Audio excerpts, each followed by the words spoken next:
حضرت موسیٰ اور خضر علیہ السلام کی ملاقات کے بعد پہلا معاملہ تو یہ ہوا کہ کشتی پہ سوار ہوئے تو حضرت خضر نے کشتی کو چاک کر دیا. اس پر موسیٰ علیہ السلام نے یہ کہا خرقتھا لتغرق اہلہا. دوسرا واقعہ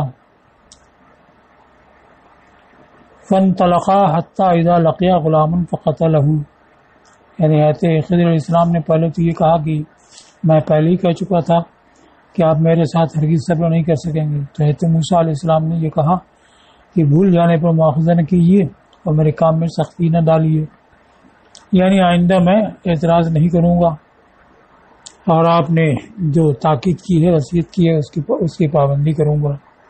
لیکن اب یہ ہے کہ اس کے بعد کیا ہوا. فانطلقا پہ دونوں حضرات چلے یہاں تک کہ جب ایک لڑکے کو پایا تو خضر نے اس کو مار ڈالا. اب قتل کی کیفیت کیا تھی تو اس بارے میں روایات ہیں. کہا گیا کہ اس کے سر کو دیوار سے دے مارا، اس طرح سے وہ ہلاک ہو گیا. دوسرے یہ کہا گیا کہ اس کو لٹایا پھر اس کو چھری سے ذبح کیا. تیسرے ایک اس کا سر نکال لیا، اکھاڑ لیا. اور یہ سبھی قرطبی نے کہا کہ یہ سبھی ہو سکتا ہے، یعنی پہلے اس کا بھیجا نکال دیا ہو پتھر سے، پھر اس کے بعد لٹا کر کے ذبح کر دیا ہو، پھر سر اکھاڑ لیا ہو. یہ ہو سکتا ہے، واللہ اعلم. اب یہاں پر اس کو اسلوب کا فرق بیان کیا ہے کہ پہلی جگہ آیا حتی اذا رکبا فی السفینۃ خرقھا، یہاں تک جو کشتی پہ سوار ہوئے تو اس کو چاک کر دیا. اور یہاں اذا لقیا غلاما قتلہ نہیں آیا بلکہ فقتلہ، یہ لقیا پر حذف ہو کر کے آیا. اور اذا کی جزا قال قتلتا آیا ہے. جب ایک لڑکے سے ملے پھر اس کو مارا، اس کو قتل کیا تو موسیٰ نے کہا، تو اذا لقیا کی جزا ہے قال قتلتا. اور اس سے پہلے اذا رکبا کی جزا تھی خرقہ. تو اس کو کہا ہے کہ یہاں پر فقتلہ فا کے ساتھ کہا اور خرقھا بغیر فا کے کہا، اس لیے کہ خرقھا یہ جزا واقع ہو، ماضی جزا واقع ہو تو اس میں فا نہیں آتی ہے. فقتلہ یہ قتلہ جزا نہیں ہے بلکہ شرط پر معطوف ہے، تو حرف عطف فا آیا ہے. اور فقتلہ فا کے ساتھ کہا اور خرقھا بغیر فا کے کہا، اس لیے کہ خرقھا یہ شرط کی جزا بنایا گیا ہے اور قتلہ جملہ شرط سے قرار دیا گیا ہے اور اس پر یعنی شرط پر معطوف، لقیا پر معطوف ہے اور جزا ہے قال قتلت نفسا. تو وہاں تو خرقہ ہی کو جزا بنایا گیا، یہاں پر قتلہ کو جزا نہیں بنایا گیا بلکہ جزا بنایا گیا قال کو. تو یہ اختلاف کیوں ہوا؟ تو یہ کشاف میں کہا ہے کہ لأن خرق السفینۃ لم يتعقب الرکوب وقد تعقب القتل لقاء الغلام، اس لیے کہ کشتی کا چاک کرنا یہ سوار ہونے کے بعد نہیں ہوا اور قتل یہ لڑکے کے ملنے کے بعد ہوا. تو چونکہ لڑکے کی ملاقات کے بعد قتل واقع ہوا لہذا فا جو تعقیب کو بتانے کے لیے آتا ہے وہ لقیا کے بعد لایا گیا اور خرق جو ہے وہ رکوب کے بعد نہیں ہوا لہذا وہاں پر فا خرقہ نہیں آیا، خرقہ آیا، یہ وہاں پر کہا ہے. لیکن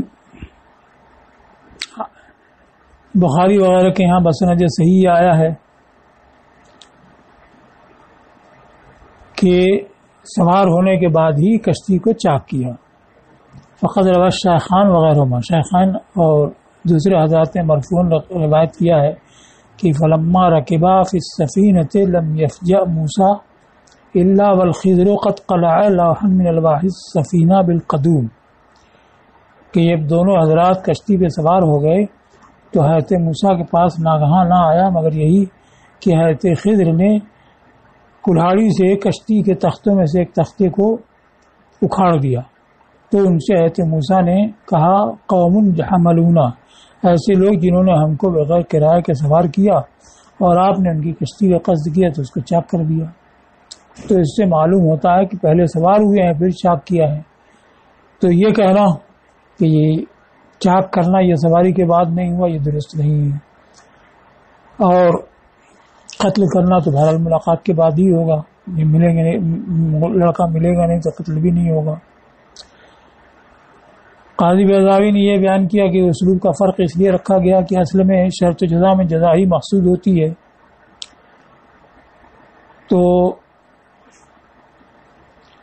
یہاں پر جزا جو ہے موسیٰ علیہ السلام کا اعتراض ہے، قال قتلت نفسا، اور قتل کرنا چونکہ سنگین معاملہ تھا تو اس پر اعتراض کرنا یہ بھی سنگین معاملہ تھا، لہذا اس کو جزا کے طور پر ذکر کیا گیا ہے اور اس کو پہلے کی طرح ذکر نہیں کیا گیا.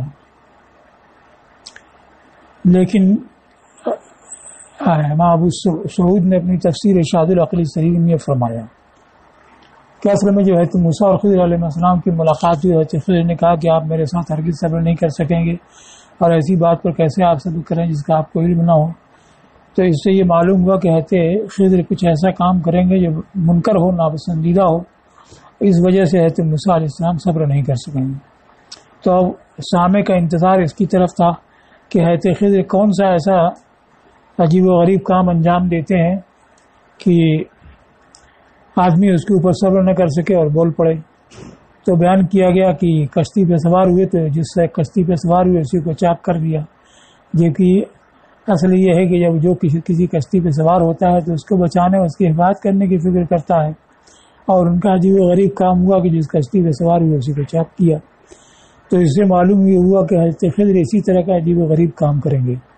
اب اس کے بعد حضرت موسیٰ علیہ السلام نے اعتراض کیا تو انہوں نے کہا کہ میں پہلے ہی کہہ چکا تھا کہ آپ صبر نہیں کر سکیں گے. تو حضرت موسیٰ علیہ السلام نے پختہ وعدہ کیا اور ان کو اعتماد دلایا کہ یہ بھول سے ہوا اور اس کے بعد پھر ایسا نہیں ہوگا. تو اب صحابہ کا انتظار اس پر رہتا ہے کہ حضرت موسیٰ علیہ السلام جو پختہ وعدہ کیا اس پر وہ قائم رہتے ہیں کہ نہیں رہتے ہیں. یہ تو معلوم ہو چکا کہ خضر کوئی کام عجیب و غریب ہی کریں گے، تو ان سے عجیب و غریب کام کا ہونا یہ تو پہلے معلوم ہو چکا. اب حضرت موسیٰ علیہ السلام نے دوسری بار جب وعدہ دلایا کہ میں صبر کروں گا، تو یہ اس پر قائم رہی کہ نہیں رہے. تو یہاں قالا کو ہی اصل کے طور پر جزا کے طور پر ذکر کیا، اور حضرت خضر کا عجیب و غریب کام کرنا یعنی لڑکے کو مار ڈالنا اس کو عطف کے طور پر کیا. لقیا غلام فقتل، ملے پھر خضر نے اس کو مار ڈالا، لڑکے سے ملے پھر خضر نے اس کو مار ڈالا. تو حضرت موسیٰ علیہ السلام صبر نہ کر سکے اور پھر اعتراض کر دیا کہ کیا آپ نے ایسے کو مار ڈالا، ایک ایسی جان کو مار ڈالا جو ستھری تھی بغیر کسی جان کے عوض کے. تو صحابہ کا انتظار چونکہ اس طرح تھا کہ حضرت موسیٰ علیہ السلام اس پر قائم رہتے کہ نہیں رہتے ہیں، اسی لیے اصل اس کو ٹھہرایا گیا اور اسی کو بطور جزا ذکر کیا گیا. زکیہ میں قرات دوسری ہے ذاکیہ، یہ حجازی اور ابو عمرو کی ہے، یعنی مکی اور مدنی قرات. ابن کثیر مکی، نافع مدنی کی یہ قرات ہے. اور ایسے ہی ابو جعفر مدنی جو اشرا میں سے ان کی بھی قرات ہے، اور ابو عمرو بصری کی، اور باقی لوگوں کی زکیہ ہے. زکیہ اور ذاکیہ کا معنی الطاہرہ من الذنوب، ایسی جان جو گناہوں سے پاک. اب انہوں نے اس کو صاف ستھرا گناہوں سے پاک کیسے کہا؟ یا تو اس لیے کہ وہ ان کے نزدیک پاک جان تھی کیونکہ انہوں نے دیکھا نہیں کہ اس نے کوئی گناہ کیا ہو، یا اس وجہ سے کہ وہ نابالغ تھا جو بلوغ کو پہنچا نہیں تھا، کمسن تھا بلوغ کو پہنچا نہیں تھا، تو وہ مرفوع القلم تھا اس وجہ سے اس کو پاک کہا. بغیر نفسن، کسی جان کے بدلے کے بغیر، یعنی اس نے کسی کو قتل نہیں کیا کہ اس سے قصاص لیا جائے. اور اس پر کلام ہے کہ سبھی سے تو قصاص ہوتا نہیں ہے، وہ نابالغ تھا تو اس سے قصاص بھی نہیں تھا. پھر کیسے یہ کہا؟ اس کا جواب دیا گیا ہے کہ یہ بتانا ہے کہ کوئی ایسا حق نہیں آتا تھا جس کی وجہ سے وہ مستحق قتل ہو، اور یوں ہی حضرت خضر نے اس کو قتل کیا. یا ان کی شریعت میں یہ تھا کہ سبھی جو قتل کر دے دوسرے کو تو اس کو بھی قتل کیا جائے گا، اس پر یہ کہا گیا کہ ہماری شریعت میں بھی ایسا ہی تھا ہجرت سے پہلے تک، جیسا کہ امام بہقی نے کہا، امام سبکی نے کہا کہ بلکہ عہد سے پہلے تک یہی تھا، اس کے بعد یہ منسوخ ہوا اور بچوں کا قتل کرنا یہ ناجائز ٹھہرا۔ تو اس طور پر یہ ہوگا کہ پہلے بچہ قاتل ہو تو اس کو قتل کیا جاتا تھا، تو اسے وہ قاتل تھا نہیں اور پھر بھی قتل کیا گیا، تو اس کے لحاظ سے انہوں نے کہا کیا آپ نے ایسی ستھری جان کو مار ڈالا، ایک ستھری جان کو مار ڈالا بغیر کسی جان کے بدلے کے۔ حضرت ابن عباس رضی اللہ تعالیٰ عنہ سے روایت ہے کہ نجدہ حرورہ مقام تھا، وہیں خوارج جا کر کے ٹھہرے تھے، تو اس کی طرح نسبت کر کے ان کو حروری کہا جاتا تھا۔ تو یہ نجدہ حروری بھی خارجی تھا۔ اس نے حضرت ابن عباس کو لکھا کہ اس لڑکے کو قتل کرنا کیسے جائز ہوا جبکہ رسول اللہ صلی اللہ علیہ وسلم نے بچوں کو قتل کرنے سے نہیں فرمائی ہے۔ تو حضرت ابن عباس رضی اللہ عنہ نے اس کو جواب لکھا کہ ان علمت من حال الولدان ما علمہ عالم موسیٰ فلک ان تقتلہ، کہ تم کو بھی بچوں کے حال سے وہ معلوم ہو جو حضرت موسیٰ علیہ السلام کے عالم کو معلوم تھا، تو تمہیں بھی قتل کرنے کا حق ہے۔ اور اس بارے میں یہ ہے کہ جب حضرت خضر نے ان سے کہا، ثعلبی کی روایت ہے اراض البیان میں، کہ جب انہوں نے کہا کہ سسی جان کو مار ڈالا تو حضرت خضر علیہ السلام غضبناک ہوئے اور اس کے شانے کو توڑا، اس کے پاس سے گوشت ہٹایا اور دکھایا کہ لکھا ہوا ہے وہاں پر کہ کافر لا یؤمن باللہ ابدا، کہ کافر کبھی خدا پر ایمان نہیں لائے گا۔ تو اس طرح کا علم اگر ہو تو تمہیں بھی حق ہے۔ اب حضرت موسیٰ علیہ السلام کے قول کی حکایت ہے کہ انہوں نے کہا کہ آپ نے ایسی ایک سزوی جان کو وہ بغیر جان کے عوض کے مار ڈالا، لقد جیت شیئا نکرا، بے شک آپ نے برا کام کیا۔ نکرا میں نکرا اور نکرا دو قرات ہے، کاف کے ضمے کے ساتھ جہاں بھی ہو یا نافع مدنی اور ایسے ابو جعفر بنی اور ابوبکر شعبہ کی قرات ہے، اور ایسی اشرا میں سے یعقوب کی بھی ہے۔ اور تو اس کا معنی ہوتا ہے نکر اور نکر المنکر۔ اب اس سے پہلے کیا تھا؟ لقد جیتا شیئن امرا، اور یہاں ہے شیئن نکرا، تو دونوں میں کچھ فرق ہے۔ تو کہا گیا کہ نکر جو ہے یہ امر سے کمتر ہے، اس لیے کہ ایک جان کو مار ڈالنا یہ پوری کشتی والوں کو غرق کرنے سے آسان ہے، اس وجہ سے اس کو نکر کہا اور پہلے وہ امر کہا۔ یا اس کا معنی ہے جیتا شیئن انکر من الاول، نکر معنی پہلے سے برا، کہ آپ نے تو پہلے سے برا کام کیا، اس لیے کہ شگاف کا تدارک بند کرنے سے ممکن ہے لیکن قتل کا تدارک ممکن نہیں ہے، تو نکر معنی انکر ہے۔ یہ دوسرا قول ہوا۔ تو جب حضرت موسیٰ علیہ السلام نے اعتراض کیا تو حضرت خضر نے کہا الم اقل لک انک لن تستطیع معی صبرا، کیا میں نے آپ سے نہ کہا تھا کہ بے شک ہرگز میرے ساتھ صبر نہیں کر سکیں گے؟ یہاں پر لک زائد ہے، اس سے پہلے والے میں الم اقل انک لن تستطیع، یہاں پر لک بڑھایا ہے الم اقل لک، تو لک یہاں زیادہ کیا اس لیے کہ اس میں انکار پہلے سے زیادہ ہے۔ تو حضرت موسیٰ علیہ السلام نے کہا ان سألتک عن شیء بعدھا فلا تصاحبنی قد بلغت من لدنی عذرا، کہ اگر میں اس کے بعد کسی چیز کے بارے میں پوچھوں تو یہ اپنے ساتھ نہ رکھیں کہ میری طرف سے آپ عذر کو پہنچ گئے۔ بعدھا میں ہا کا مرجع ظاہر کیا، بعد حاضر کر رہا یا بعد حاضر مسئلہ، اس مرتبہ کے بعد یا اس سوال کے بعد۔ قد بلغت من لدنی عذرا یعنی اعذرت فیما بینی و بینک فی الفراق، یعنی آپ معذور ہیں میرے اور اپنے درمیان جدائی میں۔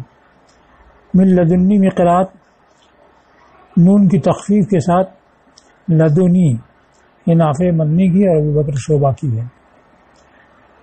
تو اب یہ دو مرتبہ ہو گیا۔ پھر چلے حتی اذا اتیا الی قریۃ فابوا ان یضیفوہما، یہاں تک کہ جب ایک بستی والوں کے پاس آئے استطعما اہلہا فابوا ان یضیفوہما، تو اس بستی والوں سے کھانا طلب کیا تو انہوں نے ان کو مہمان بنانے سے انکار کیا. اب یہ بستی کون ہے؟ تو اس بارے میں جو اقوال انگریزی کیا کہ انطاکیہ ہے، حمزہ کے فتح کے ساتھ اور کسرے کے ساتھ بھی آیا، یا ابواللہ ہے.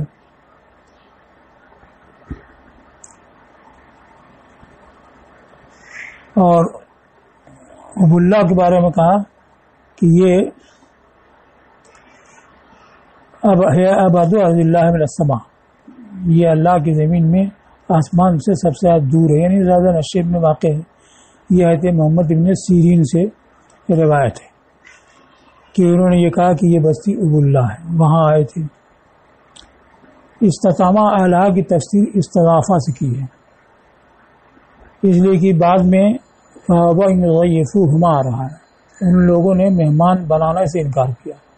تو اس کا مطلب یہ ہے کہ ان لوگوں نے یہی مطالبہ کیا کہ ان کو مہمان بنا لیں، اور مہمان بنانے سے انہوں نے انکار کیا. اس لیے استطامہ کی تفسیر کی کھانا براہ راست مانگا ہو یہ نہیں ہے، بلکہ اس کے مراد ہے استضافہ، یعنی اضافت چاہی، مہمان بنانے کو طلب کیا. ضیفہ بمعنی انزلہ وجعلہ ضیفہ، ضافہ یضیفہ، ضیفہ اصل میں نزلہ کے معنی میں ہوتا ہے، اور نزلہ سارا ضیفن، تو ضیفہ کے معنی اتارنا اور مہمان بنانا، یعنی ان کو ٹھہرائیں اور مہمان بنائیں. تو اس سے انہوں نے انکار کیا. اور حضور صلی اللہ تعالی وسلم نے فرمایا کہ کانو اہل قریۃ لیاما، کہ یہ بستی والے کمینے تھے، بخیل تھے. اور دوسرا قول مقولہ یہ ہے کہ شر القرى التي تبخل بالقرى، کہ بدترین بستی وہ ہے جو قرا یعنی مہمان نوازی میں بخل کرے. قرا یقری قرن مہمان نوازی کہتے ہیں، اور قرا اس کھانے کو بھی کہا جاتا ہے جو مہمان کے سامنے پیش کیا جائے. اب اس سلسلے میں یہ ہے کہ مہمان نوازی واجب ہے کہ نہیں ہے. تو حدیث میں یہ آیا ہے، عقبہ ابن عامر کی حدیث ہے کہ ہم لوگ، آپ ہم کو بھیجتے ہیں تو ایسے لوگوں کے پاس آتے ہیں جو ہماری مہمان نوازی نہیں کرتے ہیں، تو ہم کیا کریں؟ تو حضور نے فرمایا کہ اگر ایسے لوگوں کے پاس سے چلو تو تم کو جو مہمان کے لائق اس کا حکم دیں تو اس کو قبول کرو، اور اگر نہ ایسا کریں تو ان سے مہمان کا جو حق ہوتا ہے وصول کر لو. تو اس سے یہ معلوم ہوتا ہے کہ مہمان نوازی واجب ہے. لیکن دوسری حدیثوں میں یہ آیا ہے کہ ضیافت سنت مؤکدہ ہے، واجب نہیں ہے. اب اس حدیث کا جواب یہ ہے کہ یہ حضرات عمال ہوتے تھے جو صدقات وغیرہ کی تحصیل وصول کے لیے جاتے تھے، اور ان کے پاس اور کوئی ذریعہ کھانے پینے کا نہیں تھا، تو جن کے پاس جائیں ان کے ذمہ لازم ہوتا تھا کہ وہ لوگ ان کی ضیافت کریں. یا ایسے شخص کے لیے ہے جو کہ مجبور ہو اور اس کے پاس توشہ وغیرہ کچھ نہ ہو، تو ایسے کی ضیافت کرنا یہ لازم ہوتا ہے. اب حضرت موسیٰ اور خضر علیہ السلام جو گئے تھے تو ان کے پاس کچھ تھا نہیں، تو ان کی ضیافت کرنا لازم تھا، اور ان لوگوں نے نہیں کی. اس لیے حضور نے فرمایا کہ یہ کمینے تھے. فوجزا فیہا جدارا، پھر لوگوں نے اس بستی میں ایک دیوار پائی. اب اس کے بارے میں یہ ہے کہ اس کی لمبائی 100 ہاتھ تھی. وہب بن منبہ کی روایت ہے طولہ 100 ذراع فی السماء، یعنی آسمان میں 100 ہاتھ لمبی تھی. یرید ان ينقض، جو گرنا چاہتی تھی. اب ارادہ کرنا اور چاہنا یہ تو عاقل کا کام ہوتا ہے، دیوار تو عاقل ہے نہیں، اس کے لیے یریدو کیسے آیا؟ تو اس کا کہا کہ یہ استعارہ کے طور پر ہے. مراد یہ ہے کہ گرنے کے قریب تھی، قریب ہونے کو کی تعبیر یریدو سے ہوئی. یکادو یسقطو، قریب تھا کہ گر جائے. ارادہ کو مدانات، دانا یدانی مدانات، دنا بنون مجرد ہے، تو ارادہ کو نزدیک ہونے اور قریب ہونے کے لیے استعارہ کیا گیا، جیسے کہ قریب ہونے کے لیے ہم اور عزم کو استعارہ کیا گیا. لذالک، اسی کے لیے یعنی ہم اور عزم کو نزدیکی کے لیے استعارہ کیا گیا. اس بارے میں عرب کا قول بھی ہے یرید الرمح صدر ابی برائن غیر غبن دمائے بنی عقیل. نیزہ جو ہے ابو برا کا سینہ چاہتا ہے. اب یہاں چاہنے کا حقیقی معنی مراد نہیں مجازن ہے. حضرت حسان کا شعر ہے ان ظاہرن یلف شملی وجمل لزمان یہم بالاحسان. تو یہاں غیر عاقل کے لیے ہمہ آیا کہ میرا بے شک وہ زمانہ جو میرا شیرازہ جمل یہ عورت کا نام ہے اس سے ملا دے، وہ ایسا زمانہ ہے جو بھلائی کرنا چاہتا ہے. تو وہ جیسے وہ مجازن ہے ویسے یہ بھی مجازن ہے. فاقامہ،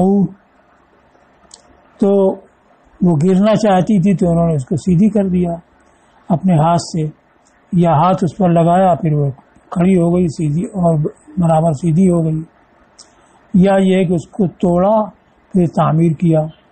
یہ تینوں طرح کی روایتیں آئی ہیں بخاری وغیرہ میں، اس کے لحاظ سے یہ ذکر کیا ہے کہ یہ جو ہاتھ لگایا سیدھی کر دیا، یا ہاتھ لگایا اور لگانے کے بعد وہ سیدھی ہو گئی. قرطبی نے کہا کہ مناسب یہی ہے کہ انہوں نے ہاتھ لگایا اور سیدھی ہو گئی کہ انبیاء کے حال کے بلکہ اولیاء کے حال کے مناسب یہی ہے.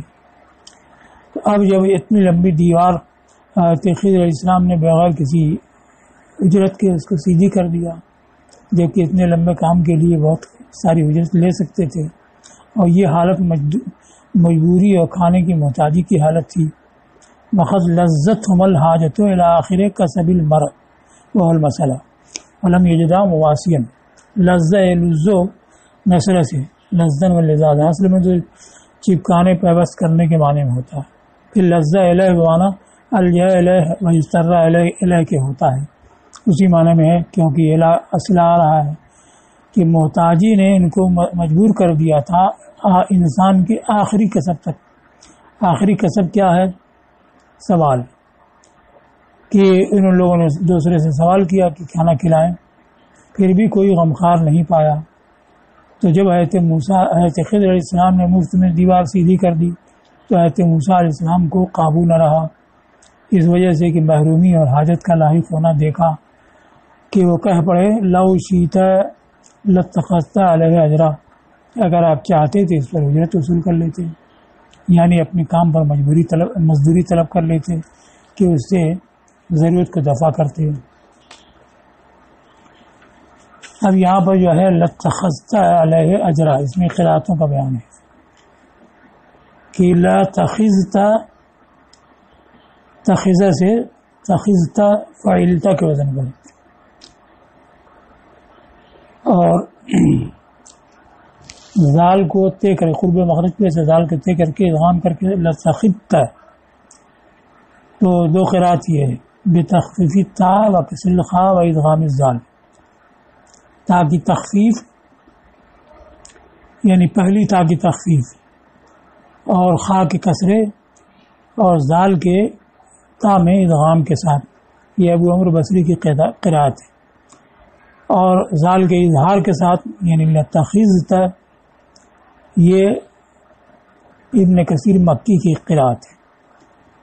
اور تا کی تشدید باقی لوگ کے اتخاذا باب افتعال سے ہے تو اس سے افتعال سے ہوگا لا اتخذت. لا اتخذت میں حمزہ وصلی تو وصل کی وجہ سے گر جائے گا، لاتخذت ہو جائے گا. تو یہ اور لوگوں کی قرأت ہے کہ تا کی تشدید اور خا کے فتح اور زال کے اظہار کے ساتھ لاتخذت، امام حفص کی قرأت ہے. اور حمزہ وصلی رسم میں یہاں لکھا نہیں جاتا ہے چونکہ قرأت دونوں طرح کی لاتخذت بھی ہے اور لاتخذت بھی ہے، تو حمزہ رسم میں نہیں ہے. تو یہ ہے امام حفص کی قرأت ہی. اور تا کی تشدید اور خا کے فتح اور زال کے تا میں ادغام کے ساتھ یعنی لاتخذت، یہ باقی لوگوں کی قرأت ہے. تخذہ میں تا اصل ہے جیسا کہ تابعہ میں ہے، اور اتخذہ جو ہے یہ اسی سے افتعال ہے باب اجتناب سے، جیسے کہ اتبع ہے تبعہ سے، اور یہ اخذ سے نہیں ہے کہ اخذ یا خذو سے لیا گیا ہو باب افتعال میں گیا تو اتخذہ ہوا، اتخذہ ہوا تو یا کو تے سے بدلا گیا اور تے کو تے میں ادغام کیا گیا تو اتخذہ ہوا. کیونکہ یہ قاعدہ ہے، یہ اس وقت ہے جب کہ وا اور یا بدلے ہوئے نہ ہوں بلکہ اصلی ہوں، تو اس وقت ان کو تا سے بدل کر کے ادغام کیا جاتا ہے. اور اتخذہ میں جو یا ہے وہ حمزہ سے بدلا ہوا ہے، لہذا وہاں ایسا نہیں ہوگا. اور یہ بصریوں کا قول ہے. دوسرے لوگ یہ کہتے ہیں کہ ایسا ہوتا ہے کہ حمزہ کو بھی یا سے بدل دیا جاتا ہے پھر اس یا کو تی سے بدل دیا جاتا ہے. قال ھذا فراق بینی و بینک. جب حضرت موسیٰ علیہ السلام نے تیسری بار بھی اعتراض کر دیا تو حضرت خضر نے کہا کہ یہ میرے اور آپ کے درمیان جدائی ہے. تو ھذا کا مشابہ کیا ہے؟ یہ تیسرے سوال کی جانب اشارہ ہے، یعنی یہ اعتراض جدائی کا سبب ہے. اور اصل کلام یہ ہو ھذا فراق بینی و بینک. فراق مصدر، بینی و بینک اس کا ظرف، اور شاذ میں یہ پڑھا بھی گیا ہے. تو اب مصدر کی اضافت بین کی طرف کر دی گئی، ظرف کی طرف. تو مصدر کی ظرف کی طرف اضافت کر دی گئی جیسے کہ مصدر کی مفعول بہ کی طرف اضافت کی جاتی ہے. سأنبئک بتاویل ما لم تستطع علیہ صبرا. میں آپ کو بتاؤں گا اس کی تعویل جس پر آپ صبر نہ کر سکے. تو اب 3 واقعے ہوئے تھے: کشتی کا چاک کرنا، غلام کو لڑکے کو مار ڈالنا، اور دیوار کو مفت میں سیدھی کر دینا.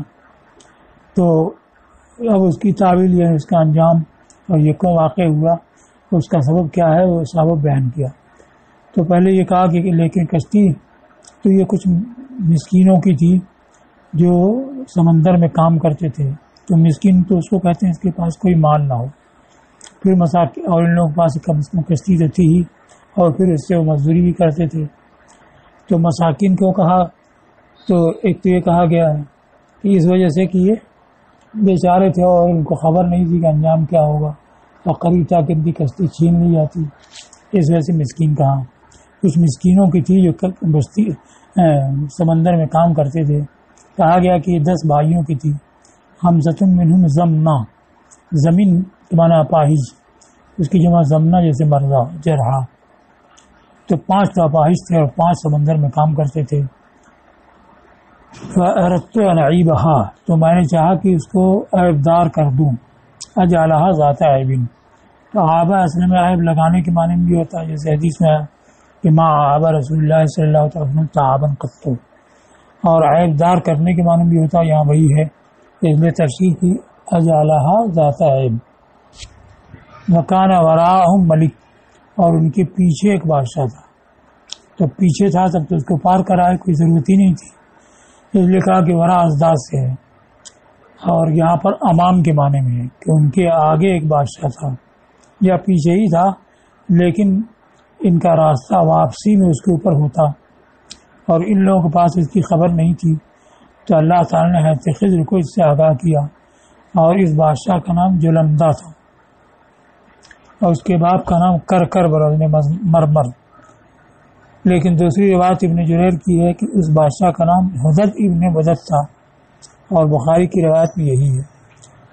اور توریت میں یہ عیسی ابن اسحاق کی اولاد میں مذکور ہے، اور توریت میں یہ ان بادشاہوں میں سے شمار کیا گیا ہے جس کا توریت میں ان کی صراحت ہے، یعنی حدد ابن بدد. تو یہ ظالم بادشاہ تھا، یاخذ کل سفینۃ غصبا، جو ہر ثابت کشتی کو غصب کر لیتا تھا. تو ہر کشتی کو اگر غصب کر لیتا تو ان کی کشتی کو غصب کر لیتا، چاہے چاک ہو یا نہ چاک ہو. تو اس کو کہا ہے کہ مراد کیا ہے، یاخذ کل سفینۃ صالحہ لا عیب فیہا غصبا، کہ ہر صالح عمدہ کشتی کو جس میں کوئی عیب نہ ہو یہ غصب کر لیتا تھا، چھین لیتا تھا، اور اگر عیبدار ہوتی تو چھوڑ دیتا تھا.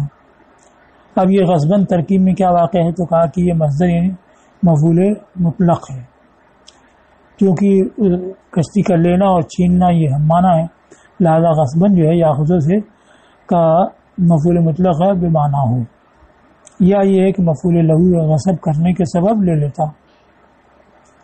اب یہاں یہ سوال ہے کہ پہلے تو اسی کو ذکر کرنا چاہیے کہ ایک بادشاہ ایسا تھا جو ثابت کشتی کو چھین لیتا تھا، تو میں نے آبدار کرنا چاہا، اور تو میں نے آبدار کرنا چاہا اس کو ذکر کر دیا پہلے کہ یہ کچھ مسکینوں کی تھی جو سمندر میں کام کرتے تھے، تو میں نے اس کو آبدار کرنا چاہا. اور جو اصل سبب تھا آبدار کرنے کا کہ آگے ایک بادشاہ تھا جو اچھی کشتی کو چھین لیتا تھا، اس کا ذکر بعد میں کیا. تو اگر یہ اعتراض ہو کہ ان کا قول فارغ نعیبہ، یہ تو اس کشتی پر غصب کے خوف کا مسبب ہے، اور خوف جو ہے یہ سبب ہے، تو سبب کا ذکر پہلے کرتے، مسبب کو بعد میں لاتے. تو حق یہ تھا کہ وہ سبب سے مؤخر ہو اور یہاں مقدم کر دیا. جواب اس کا یہ کہ مقصود مؤخر کرنا ہی ہے، مگر اہتمام کی وجہ سے اس کو مقدم کر دیا، یعنی عیبدار کرنے کا ذکر پہلے کیا. اصل میں حضرت موسیٰ علیہ السلام نے اعتراض میں یہ کہا تھا کہ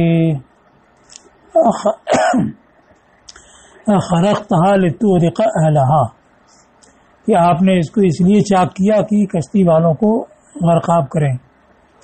تو حضرت خضر نے پہلے اس کی نفی کی کہ میں نے لوگوں کو ڈبانا نہیں چاہا، محض کشتی کو عیبدار کرنا چاہا، اس لیے اس کا پہلے ذکر کر دیا. اب عیبدار کرنا کیوں ہوا تو سبب اس کا آگے بیان کیا.